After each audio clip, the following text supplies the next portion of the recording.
So fire's going, and I'm kind of feeling on fire, and I've got a fiery topic to talk to you about, and that's team members. And we know that that can be really great, and it can also be a bit problematic, and it can be fun and games. And I've had a bit of that lately, and I wanted to sort of share a wee bit about how it's challenging as a salon owner when you're creating a team. It's not just about the individuals you employ, but how they all fit together. And I've had 3 people in the last little while that I've had to move on, and that was because they weren't a great fit.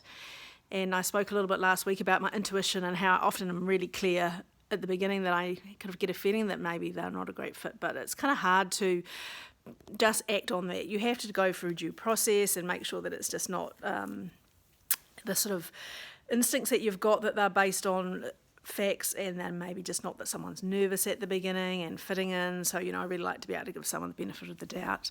But then my real gift with my team is to feel what is right and feel how everyone glues together. And if I can work with them and get the best out of them, and that's the thing that I really think is super important, and the one question I come back to on my mind all the time is this person coachable?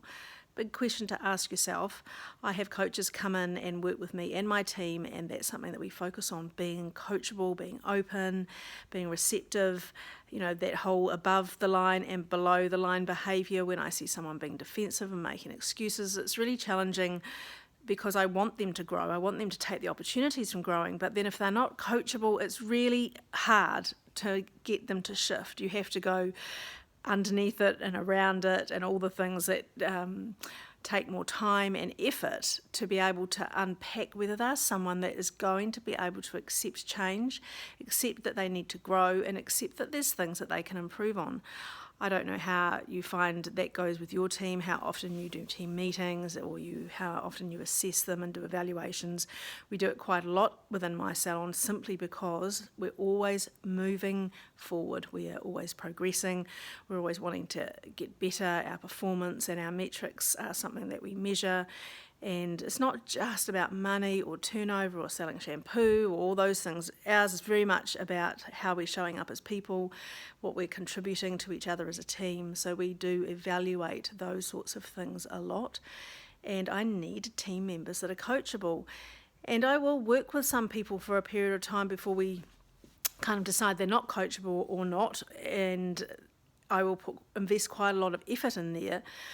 But the same theme with the 3 people that I've had to move on over the last little while is that they weren't coachable.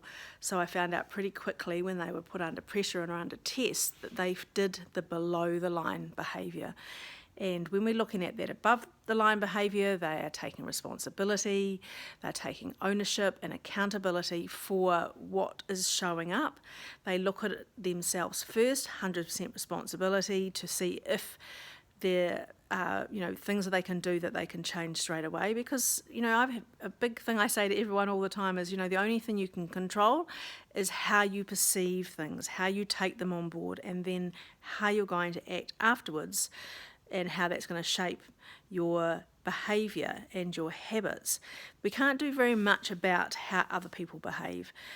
But as a salon owner and as a coach of team members, you do need to be able to shape some of that behaviour, and again, they need to be coachable. So the reason the 3 people I have moved on were not with us, bottom line, uncoachable. They don't really like to hear it coming in that way. It's not something that's very easy to tell someone, oh, you're not going to be staying with us because you're uncoachable. What I tend to rest on more when we're talking in the meetings around the coachability is whether they're a good fit or not. I'm, again, like I said, very intuitive, and I often feel whether someone's a right fit or not. I then go to my team and get feedback on how they're dealing with the person, how they're feeling the vibe, how they're integrating with them.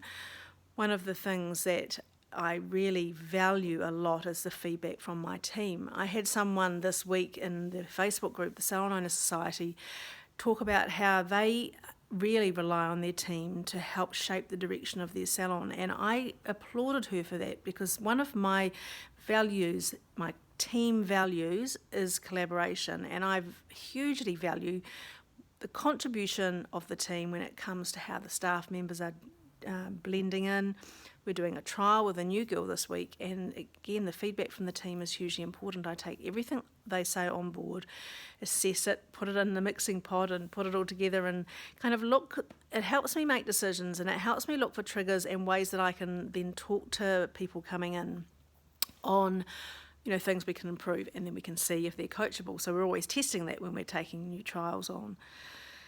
So yes, exciting times growing your team. Don't be afraid of people not being right. I know it's really challenging in our industry at the moment trying to find really good team members. Everyone's struggling with it. People aren't moving very much, and we then get into a really fear-based thinking about the fact we can't have them leave. What will we do? Our boundaries kind of can get a little bit tested, and we kind of shift the goalposts because we're frightened that we're going to lose these team members. We have to remain really true to our authentic beliefs and the way our vision is for our salon and what we want to create. And that's really important when you are dealing with these difficult situations of a new team member maybe not fitting in, or when you're worried about existing team members leaving, and you can feel vulnerable and you can feel alone, and feel like that you may not be making decisions based on what is really in your heart about what you want as a salon owner. But you need to be able to trust in yourself. You'll get more respect from your team when you do come from a place of authentic and values culture-driven decisions. And, don't be afraid to let these team members go, and be cautious when you're bringing new trial people on that you are testing if they're coachable by setting little tasks that see if they can improve, see if they take on board what you're saying, and very quickly if they start making excuses or they deny things or justify is a big one that I really notice a lot of people are making a lot of justifying comments about things when you're pointing out to them that you'd like to see something improve. That's quite time wasting, and your brain can be stuck in that and not really move forward. So I hope this is a little bit of insight, has helped you. It's been a very insightful few months for me, and it has really solidified so much more to me about who I'm looking for, who I'm happy to have on board. And I think the team have just really, loved seeing me take a stand against, well, it's not really against, that sounds a little strong, but it's taking a stand for what we believe in and what kind of salon we want to have and how we want to operate. And that's been really empowering. So this is empowering my team, it's nurturing myself and my team, and these are really important parts of the Ascend Salon method. And I just stick by these segments in this method, and this is really helping me make decisions. So I hope this little insight's helped you too. See ya.